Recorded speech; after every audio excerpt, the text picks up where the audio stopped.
Hey there, welcome to the Jasmine Star Show. My name is Amanda. I'm a community admin at Social Curator, and I'm excited to tell you about today's episode with Jason Mark Campbell. Jason is a sales genius and host of the Selling with Love podcast, where he shares top strategies for small business owners to embrace the art of selling as a way to transform lives. Jason recently invited Jasmine on his podcast, and their conversation was so good, we just had to share it with you. If you're ready to learn about pricing, copywriting, and how to sell with authenticity, get ready to take some notes. Let's listen in. Super excited to have you, Jasmine. Welcome to the show. Thank you so much. I'm very honored to be here. It's an honor to have you here. And maybe you'll correct me, but I was doing a little bit of research. And, you talk about turning your passion into profits. And I find that it must have been an interesting journey for you to be on this, call it cookie cutter path, studying law, having kind of this career outline. You become partner. Law is a pretty straightforward to success kind of path. But here you are, you took a pause and you went into the path of entrepreneurship. I'd love for you to kind of take us back there and tell us how easy or hard of a decision that was. I think it was equal parts easy and equal parts hard. The easy part about that decision was that I was really unhappy with where I was in life, and I never stopped to ask myself why. Like, why was I in law school? What did I actually want to do with a legal career? I am the daughter of an immigrant, and so I just figured, well, education is the way that you get to where you want to go. And so I continued down the education track, never really pausing to actually think, what was my purpose? What's my driving force? Where would I be the most fulfilled? So in that way, sure, it's easy to have this coming to of a decision. And then it's really difficult because I had never seen anybody in my family ever start a business. And I know it seems very hard for people to understand, but I was 26 years old and I didn't know a single person in my life who had a business. So somebody having a business was the equivalent of meeting an Olympian or an NBA star or the president of the United States. I had never had that happen in my life. So for me to actually say, oh, I want to be an entrepreneur, I actually think that that's putting too much credence on what the decision was. The decision was, I wasn't even using the vernacular entrepreneur. It was kind of like, well, there is something I'm passionate about and I want to become a photographer. I don't have a camera, but do I think that if I had the tools, I could actually be successful? And still in the terms of business, I'm not thinking in that way quite yet. I am thinking in terms of what's actually going to happen when it needs to happen. And can I make money by way of this? So for me, I was working a job as well as trying to start my photography business and get it off the ground. And so in that regard, I didn't put monetary pressure on what at the time I didn't know was a business. It was, can I do something I love and find a way to make money? It wasn't until doing it for a year, my first year being a photographer, I made over $100,000. And that's when I started realizing, oh, I think that this is a business. And that's when I started changing my whole belief system around that. Wow. That's amazing. And by photographer, I think you're being humble as well. You were one of the top wedding photographers around, and your craft was so perfected that you were requested around the world to do work. And so as such, I just want to highlight that because a lot of us maybe focus on the business aspect and the entrepreneurial aspect, the things around marketing, sales. Yet in your case, it seems like you were more focused on the craft without an awareness of these other elements. Did you see that as an advantage or a disadvantage? It's crazy. Depending on where our paths intersect on the journey, I think that people now would say, well, Jasmine's definitely more, at the time, was more considerate and considering of the art. And if you had met me early on in my journey, a lot of the biggest critiques from other photographers was that I didn't care enough about the art, that I was really focused on the marketing. And I think that at the time, I didn't know anything about marketing. I didn't know anything about business, and I knew nothing about photography. So in my mind, I just studied the most I could. And then at different times in my life and my career, I flexed different muscles. Like early in the career, I was hellbent on the craft. And I wasn't even thinking about a business because I wasn't even sure it could be a business. My first objective was to figure out, can I actually be the type of creative that somebody would pay? And that's where I started focusing. And then it kind of pivoted from there. That thing you just said right there, I think is key. And it was one of the missing pieces I see for a lot of people who might be struggling is just understanding if somebody will pay for the value that I'm looking to provide with my craft.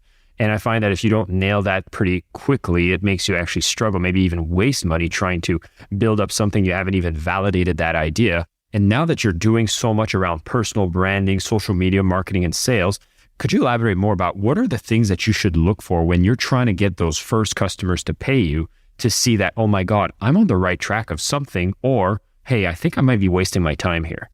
I'd love for you to push back on my approach. It was only my approach. So looking back and I'm like, could I have done things differently? Perhaps. Could I have done them better? Perhaps.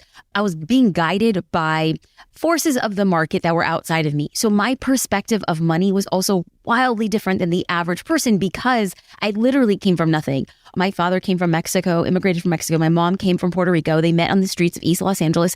And even though my dad worked 4 or 5 jobs, money was so tight in our household because he didn't learn how to read until he was like, goodness gracious, like 25 or 26 years old. So he was teaching myself and my twin sister how to read, and he was improving his skills at the time. So we're talking about a very blue collar worker working multiple jobs and having 5 children. So money for me was always something limited. I lived in a home full of love, but not much full of anything else. And so in my mind, when I started my business, it wasn't like, oh, I need to make $85,000 for this to be a business. It was literally like, what would my time be worth to do something I love? And so in the beginning, I worked a lot for free. I just wanted to get comfortable in being able to charge somebody. And then I started very, very, very low.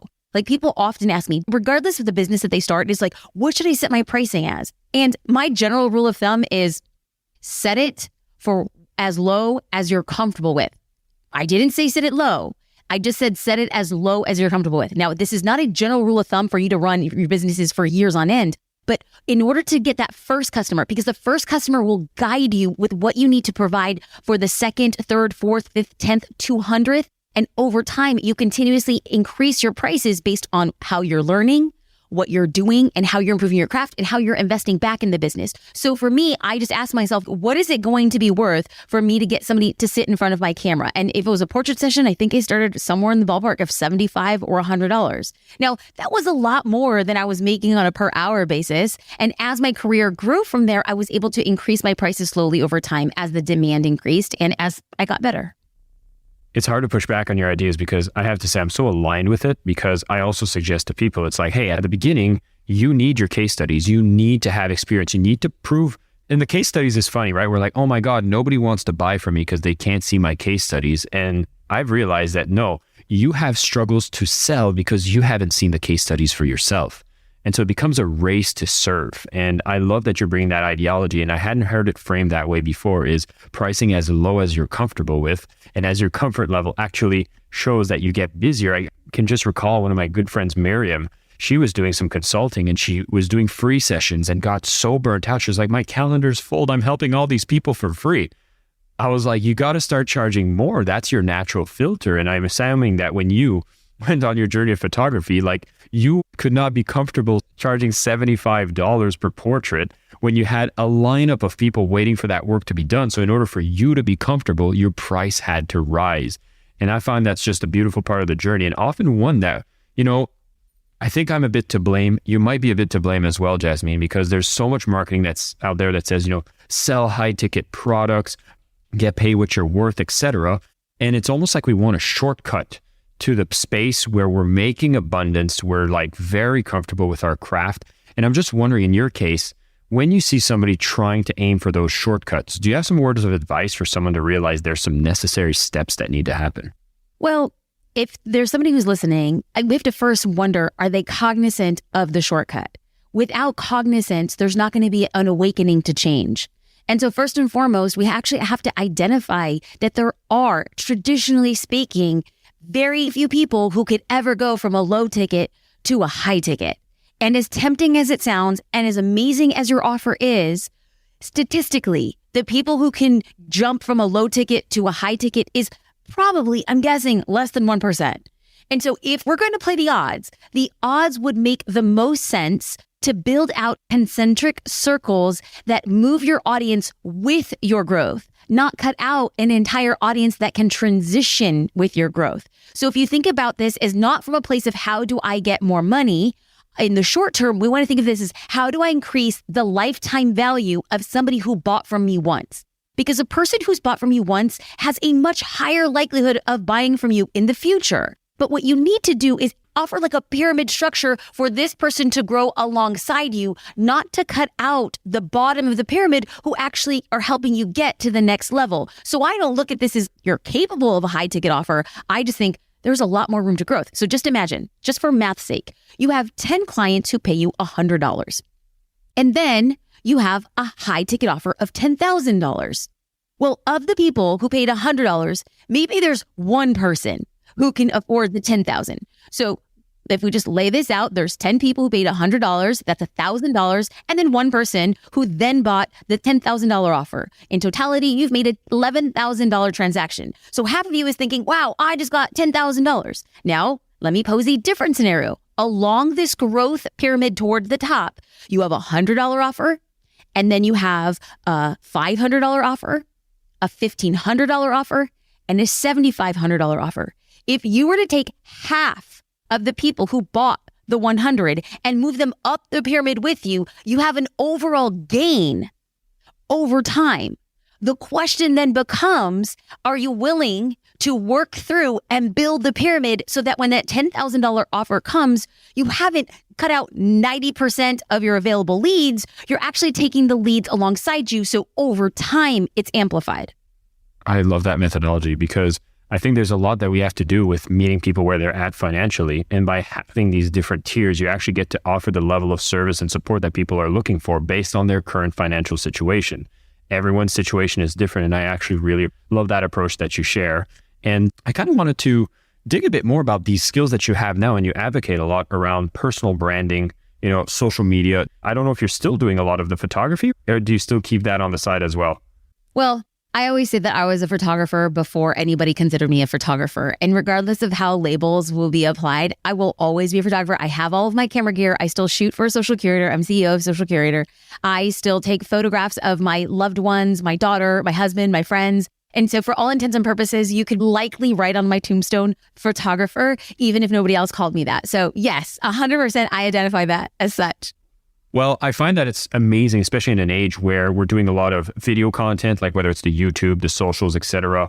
I did not have a background in photography at all, but as I started putting my message out there, I realized, one of the important skills I can have is understanding how cameras, lighting, my audio works. So that ended up being complementary. Now, I'd be curious to know, what are other key complementary skills, regardless of the business that you're in, that you find are most relevant in 2023 to allow you to be more likely to succeed or just more successful in general? Copywriting, hands down, all day, every day. I know that at the top of the marketing food chain, video is at the top. But I started my career as a photographer leveraging copy. And I did that because I didn't have anything else. I didn't have any money. I had dropped out of law school. I had no money. My husband was at a startup company. I was working part-time. I was saving every single penny I could to rent camera gear because I couldn't afford it. So I would rent camera gear, go to the shoot, return the camera gear the next day, and then save up the cash from the shoot over time to reinvest and get my own gear. So I didn't even actually have a full set of gear as a photographer for well into my second year of business. But I also never went in debt. I never took a loan. I paid for everything on my own. I'm very proud of that fact because I never wanted to put pressure on my business that all of a sudden I was like handcuffed or chokehold until paying somebody back or getting interest and then forcing myself to take any client I had to because I had a loan to pay off. For me, it would harm the creative process. And so I kind of played it safe in the beginning. And dang it, I got off track. What was the original question? I was just asking you about the key skills that you need, and you spoke copy. Oh, yes. So I couldn't even afford a website. And so there was a free thing called Blogger, and I just titled the blog Jasmine Star Photography, and I started writing copy even without photos. And so I was just writing copy, and then over time I was able to upload photos that I was taking, and I was sharing the journey. And what I started realizing was that people are connected to written word because they can consume it most often faster than they can consume a video.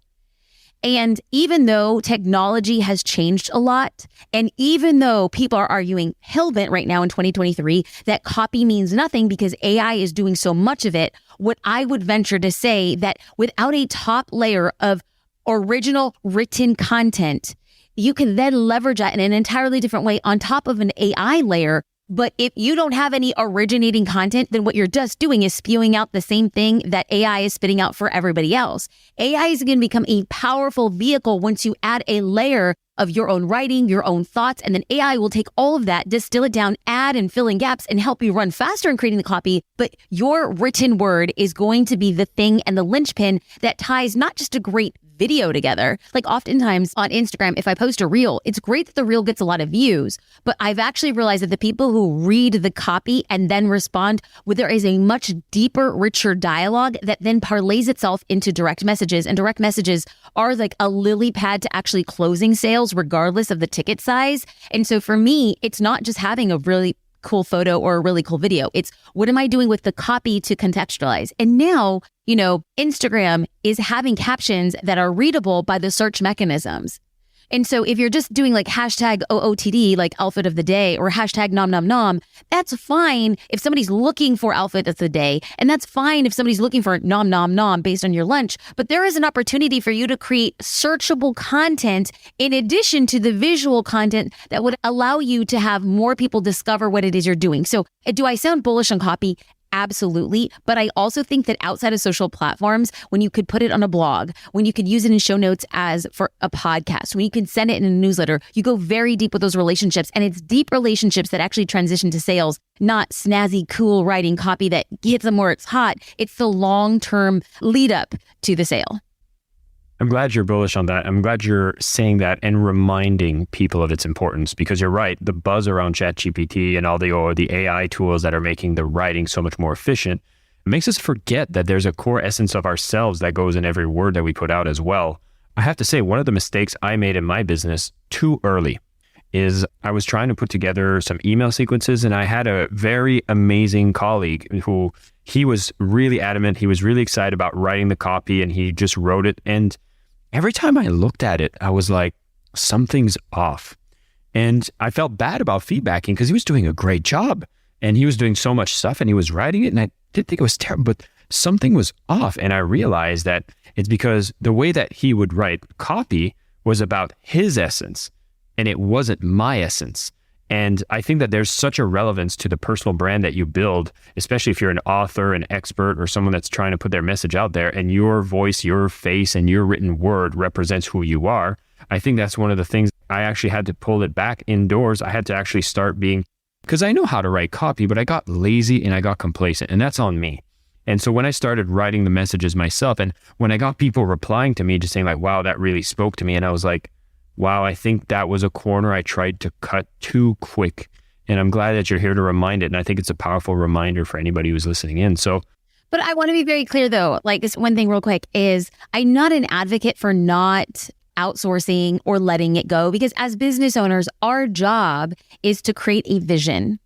And then our job is to do as many things in the business until we can't, until we could hire somebody who could do what we do the same level or better than us. And so then we begin to replace ourselves in our own business, because I hear a lot of people say, oh, my business is my baby. And I love that. I truly do. But I don't want to raise a baby for 18 years. Like I want to raise a baby that turns into a human. Right? So it's like you want things to develop and you want to love it and develop with it, not continue to hold a newborn baby for 18 years. And so in my mind, I look at the business and be like, I need to create a structure that at one point the business can work without me. And so if I am bullish on copy, and I am, what I am thinking is, let me work in the long-term vision. Do I think that in the future I could have somebody who's a powerful copywriter who understands my voice? If the answer is yes, and for me, I believe that there are better copywriters who will understand my voice. But in order for me to set them up to succeed, it's not enough to be a great copywriter. It's not enough to understand my voice. What they need to do is understand the nuances and what is valuable to me. And so if I write a piece of copy that I start seeing is resonating on social media, I'll put it in a file and I'll label it like newsletter or social post. And then like 2 ideas, or 2 reasons why I thought it worked, or 2 things that people were responding about it. And so then what I'm going to do is create an archive in Notion, and I'll go through and I'll be like, these are copywriting standards. I'm like, this one did well because of this. This one did well because of this. And so what I'm going to do in the future, whenever we expand the team in that way, and I'm like, you're going to sit with me and we're going to write. We're going to write a long time.